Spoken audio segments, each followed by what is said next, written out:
Hello students, welcome to the lecture on correlation and regression. After this lecture, you will be able to learn the following objectives. Discuss the types of correlation, explain the regression, define Karl Pearsons coefficient of correlation.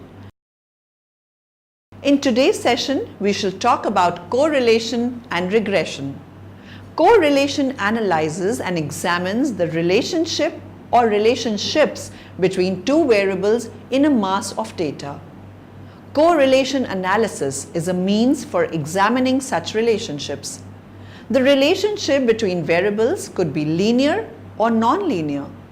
The relationship between variables could be positive or negative.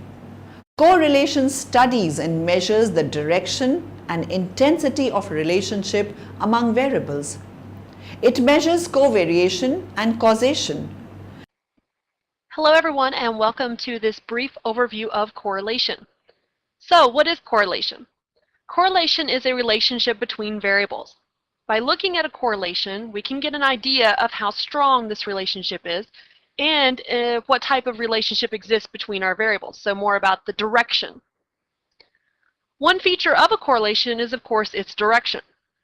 By looking at whether or not a correlation has a positive or negative sign, we can tell what is happening between the variables. Also, we can take a look at a graph of a correlation and quickly see what direction our correlation is in. For example, a positive correlation occurs when both variables are increasing or decreasing at the same time. Our data set will fall in an upward sloping direction when we have a positive correlation. So if we have a data set that has points that look like what I'm putting on here now, we can see that if we drew a line through this data, it is going in an upward sloping direction. What this tells us is that as our variable x increases, our variable y is also increasing. Okay? Now, a negative correlation is what exists when our variables are going in opposite directions, meaning that as one variable increases, the other decreases. This gives us a negative correlation. So in this case, our data set will fall in a downward sloping direction. So if we have a data set that looks like this, and we draw the line that best fits this data set, we can see that it is going down. Okay. Now, what this means is that as our values for x increase, as we move along the x-axis, our values for y are decreasing. They're going down. So we can see here that our variables are going in opposite direction. As one is increasing, in this case our x value, then y is decreasing. Now, if our data set doesn't seem to follow either one of these predictable patterns, then it may be described as having no correlation. No correlation means there is no discernible pattern that can be detected between the variables, meaning that no relationship exists. This can happen in two different cases. One, the first one I'll present here, is where our data set appears to be scattered, where it has no real pattern. So let's say, for example, we had a data set that looks like this. Now, if we drew a line through this, like we did for the positive and negative correlation, you could see we would really have a straight line. This would be the best fit here. If we ever see this type of data set, or we can draw a straight horizontal line, then that means that there's no real relationship between x and y. Another way that we could possibly have a no correlation is if we have something that is curvilinear, which means that maybe our data set looks like this. It seems to curve around. So if we drew a line, it would appear to be this way. And we could also do a data set that would go in the opposite direction as well. And what this means is that it's not a reliable linear relationship. We can see here that when x is really low, so in this case right here, or when it's really high, y is low. And we can see that drawing a best fit line through our data set here does not lead to a sloping line or signifying a direction. A positive correlation, again, is signified by a positive sign, and both of our variables are going in the same direction. This can be from 0 to positive 1. A negative correlation, again, means that our correlation is from 0 to negative 1 or has a negative sign, and our variables are going in opposite directions. No correlation will be close to 0, so it will have no sign, and it means there is no discernible relationship between the variables. Another feature of a correlation is its strength. The closer the number is to 1, regardless of the sign or the direction, whether it's positive or negative or has a positive or a negative sign, the stronger the correlation is.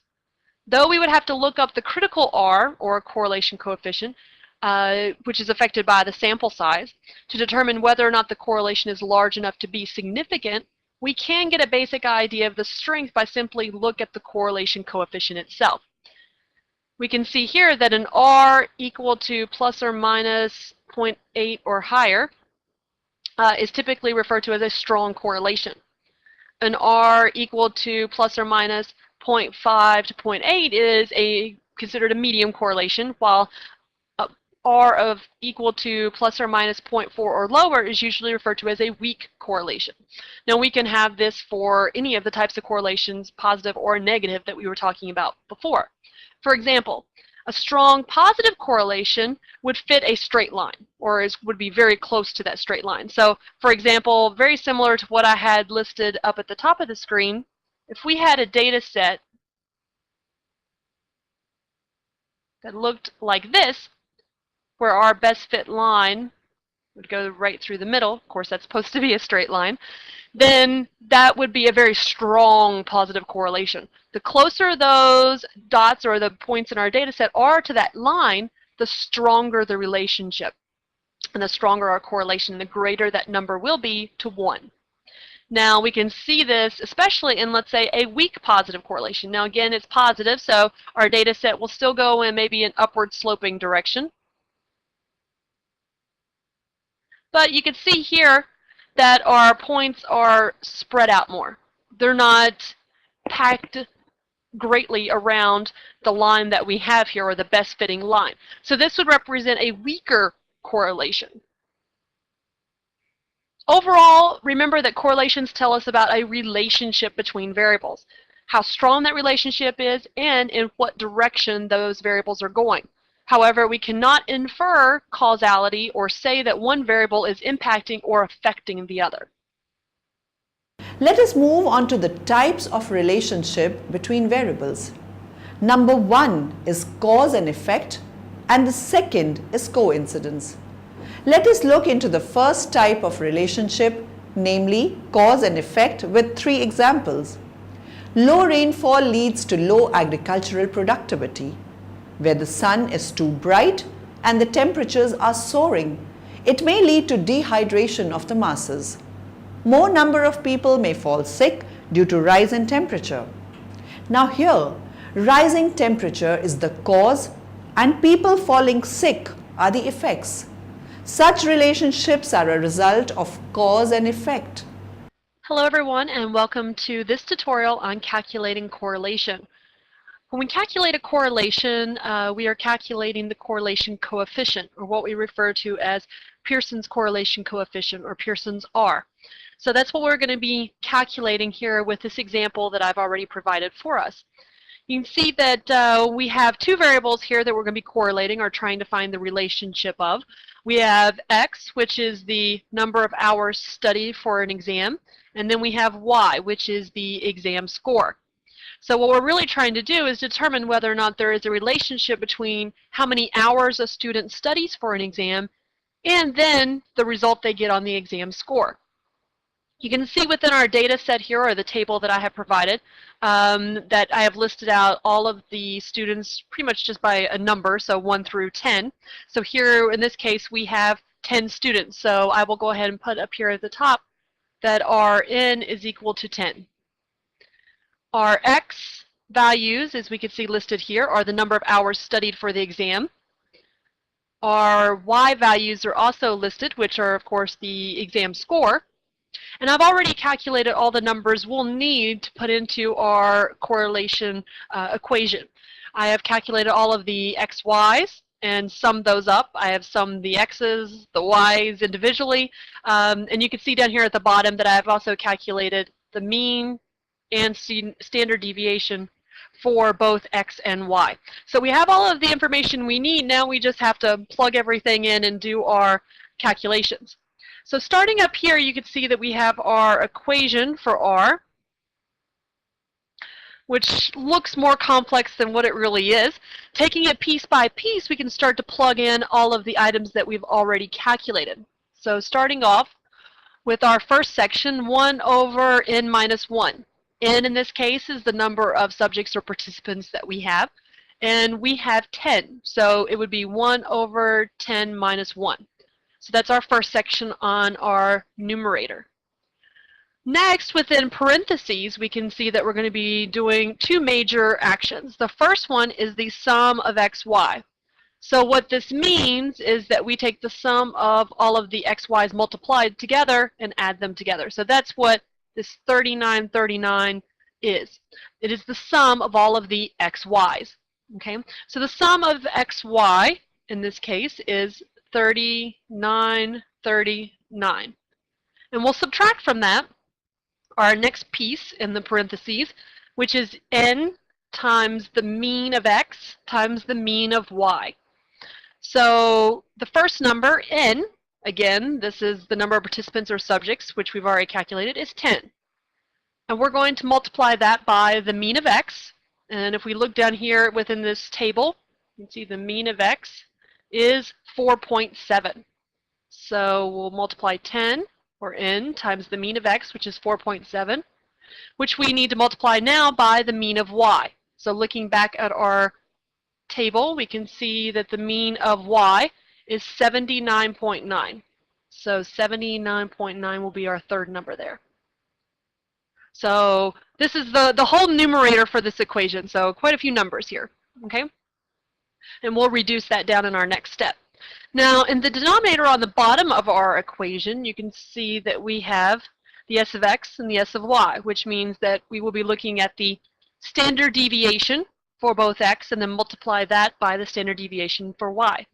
So looking at our table again, we can see that the calculated standard deviation of x is 2.1628. We'll multiply that by the standard deviation of y, which according to our table is 11.5706.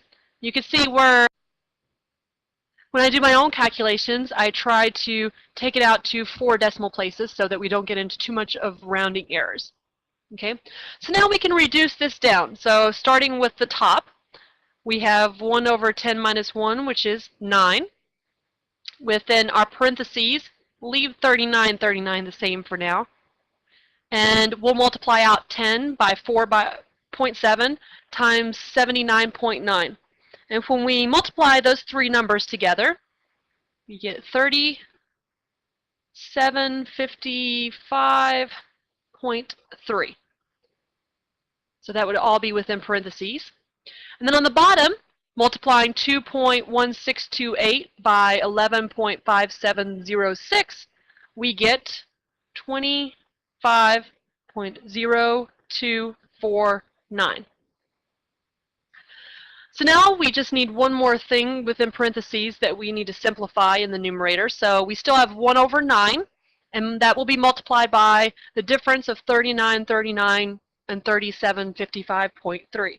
So if we subtract those two numbers, we get 183.7. And then that still is over the 25.0249. So we're getting closer. Now on the in the numerator or on top, all we need to do is multiply by 1/9, which really means that you're dividing by 9. So it should be 183.7 divided by 9 on the top. So if we do that division, we get 20.4111. Again, I'm taking it out to 4 decimal places and rounding at the end. On the bottom, we still have 25.0249.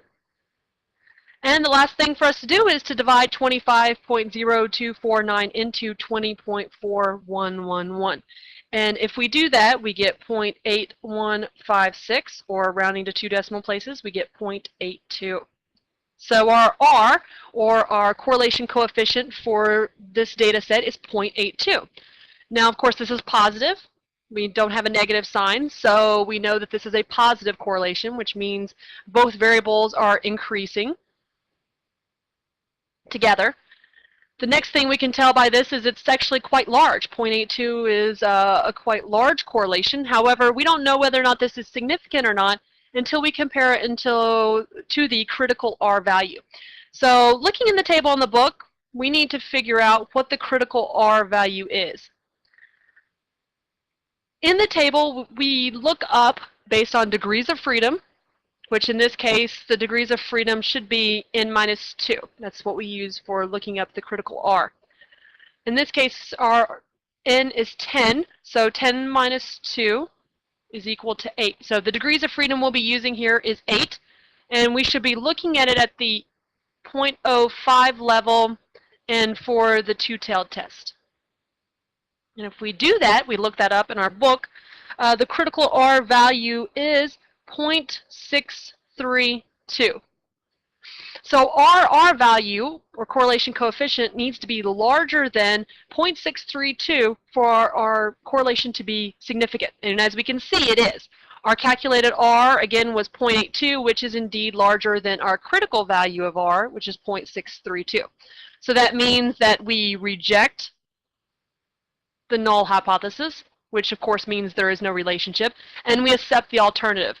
This is a significant correlation, meaning there is a significant relationship between X and Y. The last thing we may want to look at using our correlation coefficient is the coefficient of determination. The coefficient of determination gives us an idea of how much variance in Y can be predicted by X. And all that actually is R squared. So if we take 0.82 and square it, we get 0.67, or what we refer to as 67%.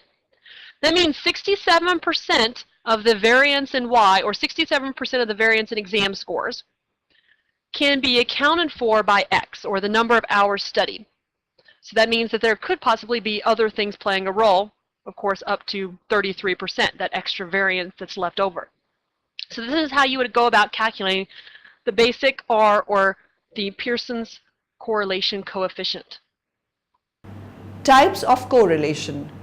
Now, correlation is commonly classified into positive correlation and negative correlation. The correlation is said to be positive when both the variables move together in the same direction. For example, when income Y rises, consumption C also rises, and when income falls, consumption also falls. Moving on to the negative type of correlation. When the variables move in opposite direction, it is said to be negative correlation. These two plots show the positive and negative correlation between two variables. The plot on the left is a positive correlation. As the number of hours revising a lesson increases, the exam results improve as well. Now the plot on the right is a negative correlation. This shows that the more the flu jabs are given, lesser or fewer people are affected by the flu. This is a negative trend. Now these two plots show the non-linear relationship between variables. We can see that the relationship is not following a linear equation, rather it is an equation with some power or exponential relationships. Now how do we know that the relationship between two variables is better, is weak, is good, or it's strong? The quantitative measure which is used to determine how well two variables are related is called measure of correlation, or we call that variable as coefficient of correlation.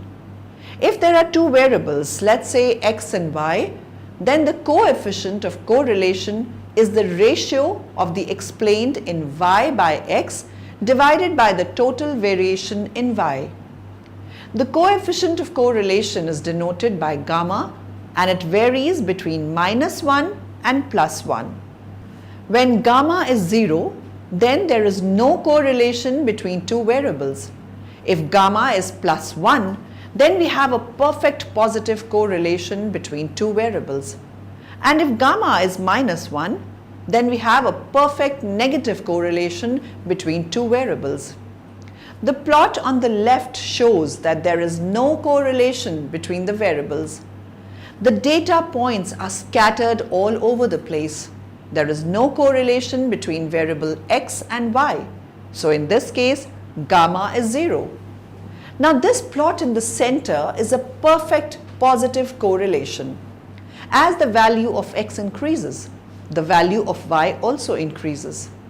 The plot on the right is a perfect negative correlation. As the value of x increases, the value of y decreases. Now if a coefficient of correlation is close to 0, we say that the correlation is weak.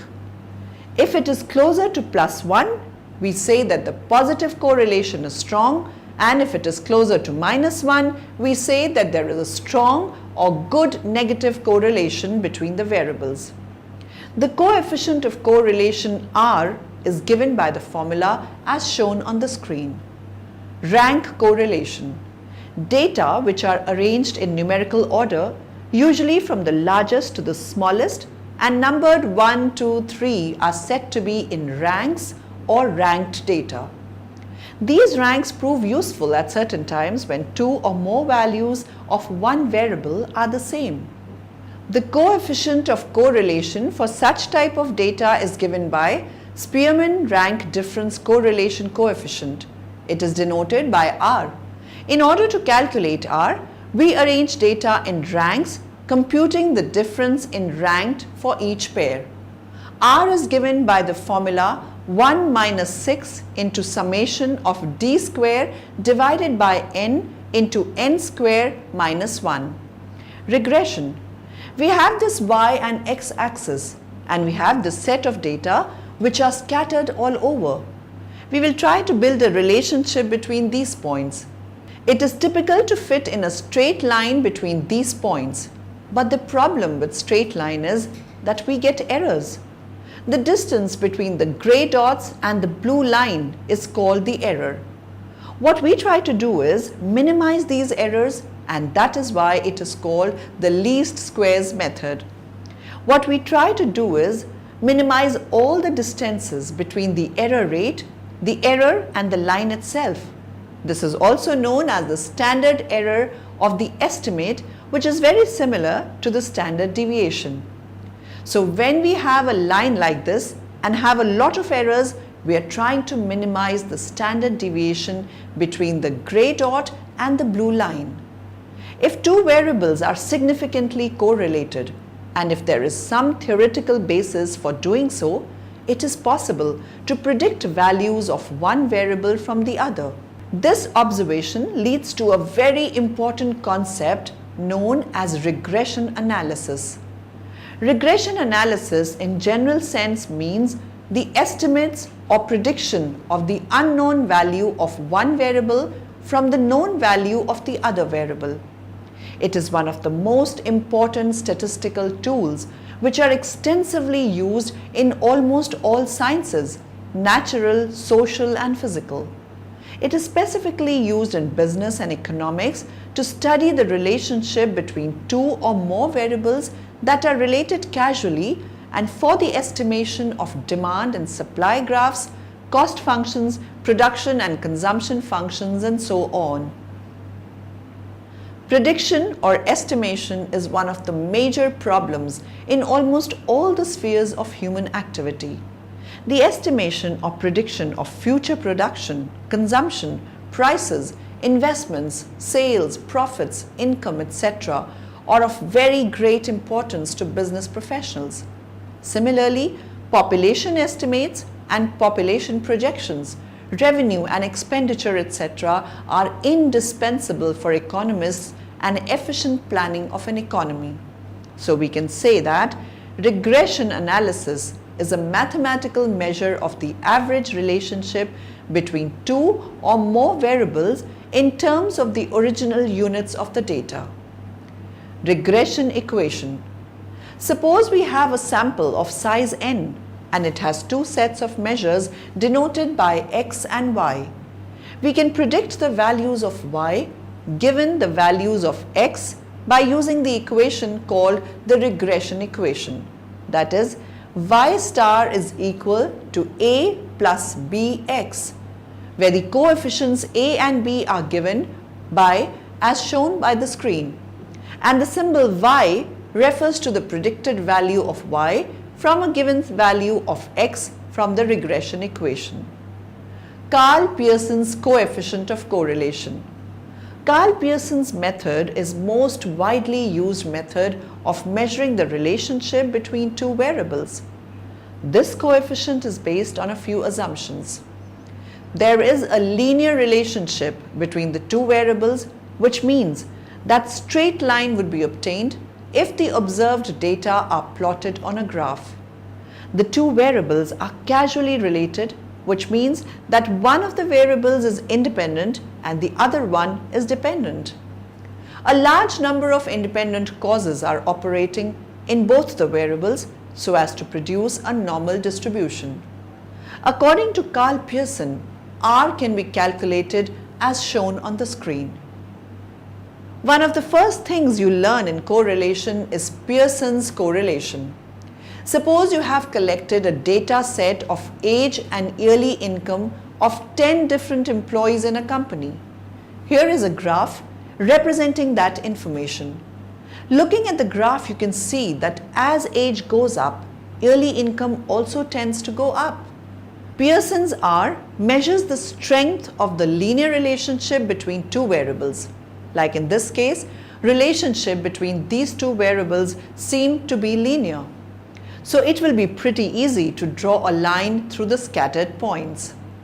Pearsons R is always between -1 and 1. For example, R would be 1 when we have a perfect positive linear relationship. That means as x increases, y increases in exactly the same way. We have R of -1 when the opposite happens. That is, as x increases, y decreases. We have a perfect negative linear relationship when R is -1. When R is 0, there is basically no relationship. There are just some random points that are not related. It will be very difficult to draw a line through these points. Let us take our income data and calculate Pearsons R, which is given by the equation as on the screen. Now there are very different Pearsons R equations, but the one on the screen is the easiest to work with. So the first thing we are going to do is replace the values we know. Next, we are going to square each x and add them. And for the second part, we add together all x's and then square them. So the values are then replaced in the equation. The same thing we do it for y and then put the values in the equation. Now we create a new column of xy. We multiply every x by every y. Then add together all the x's, the y's and also the xy's. This is what we need in the top of our equation. Now put these values in the equation. All you are left with is to calculate this huge fraction. With a calculator, solve for r and what we get is this 0.99. Now what does that mean? This value r is very close to 1. It is almost perfect. X and y age and yearly income have a very strong positive relationship. That is, as age increases, the yearly income also increases. Now, a shortcut formula known as the product moment formula can be derived from the Pearsons R. This is as shown on the screen. The formulae are based on obtaining true means first and then doing all other calculations. This happens to be a tedious task, particularly if the true means are in fractions. To avoid difficult calculations, we make use of the assumed means in taking out deviations and doing the related calculations. In such a situation, the formula for finding the value of R. First, in case of ungrouped data, R is calculated as shown on the screen. In case we take assumed mean to be 0 for x variable as for y variable, then our formula will be as shown on the screen. And in case of grouped data, the value of R is calculated as seen on the screen. Summary. Now in the end, let us summarize what we have learnt in this lecture. Correlation is a measure of association between two variables. The variables are not designated as dependent or independent.